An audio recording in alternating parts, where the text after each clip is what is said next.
Hey everybody, it's Kurt from RelaxTrader.com, and I thought I'd make a quick video today just based on how to trade the market with fear.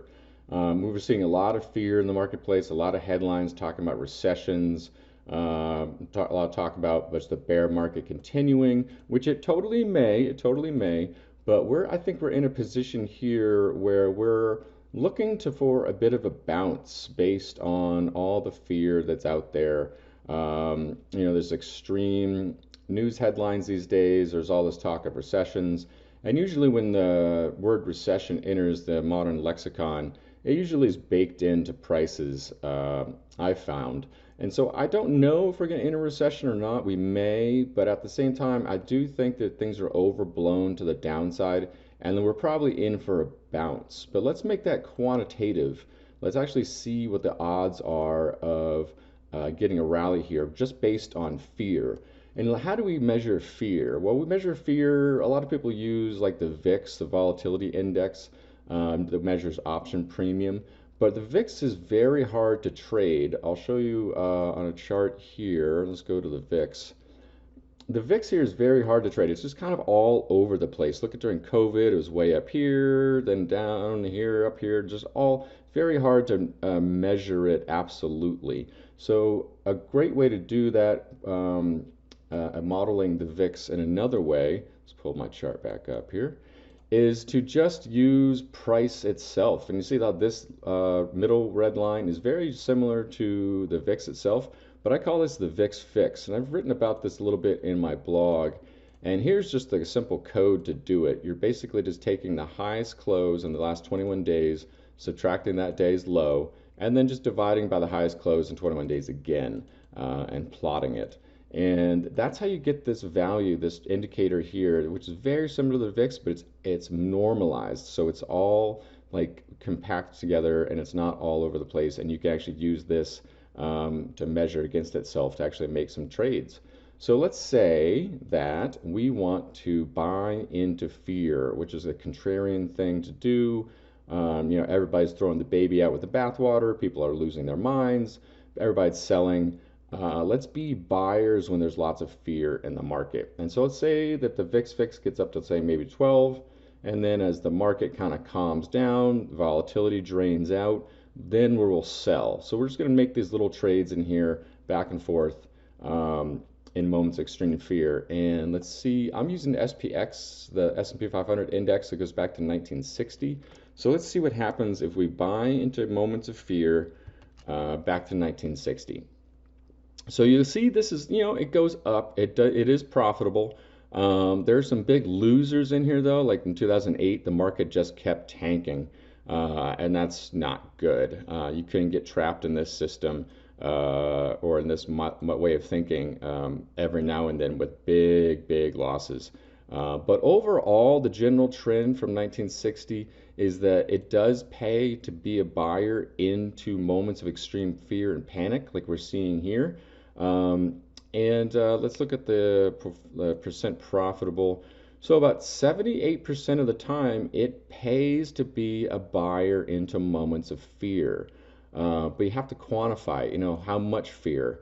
And that's how you have to use a computer to let you know quantitatively when is the place to be a buyer. Do the back testing, see what works, see what doesn't work, and then move forward. A lot of people in the financial advice industry, they're lazy. They just say stuff. They don't prove their statements. They don't prove anything that they're saying with actually hard systems or statistics to back them up. They just spit a lot of hot air. And so, it's something I want you guys to keep in mind and stay away from if you can, are people that just say stuff with no real evidence, or they'll present evidence of just a few times, like 1, 2, or 3 times that something worked out in the past. That's just not statistically significant. You want hundreds and hundreds of times that something's worked out or worked in the past with trading to have statistical significance.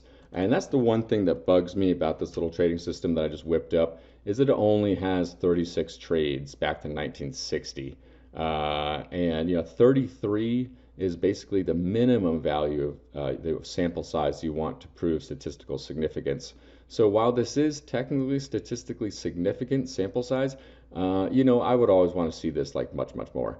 So, take that with a grain of salt. But this is just a quick little, review of systematic trading, what you want to see, just getting you more exposed to it. Let me show you the code behind this system so that you can use it yourself if you like.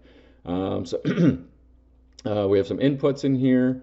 We have our variables. You guys can just take some screenshots in here if you want and copy this into Thinkorswim or TradeStation is what I use.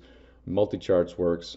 But here's the VIX Fix. There's a variable for that. Here's ATR, which is used for your money management, which is what you want to use. So you're buying more shares when the market is calm and less shares when the market is crazy. So that keeps you pretty safe. That's good stuff to do.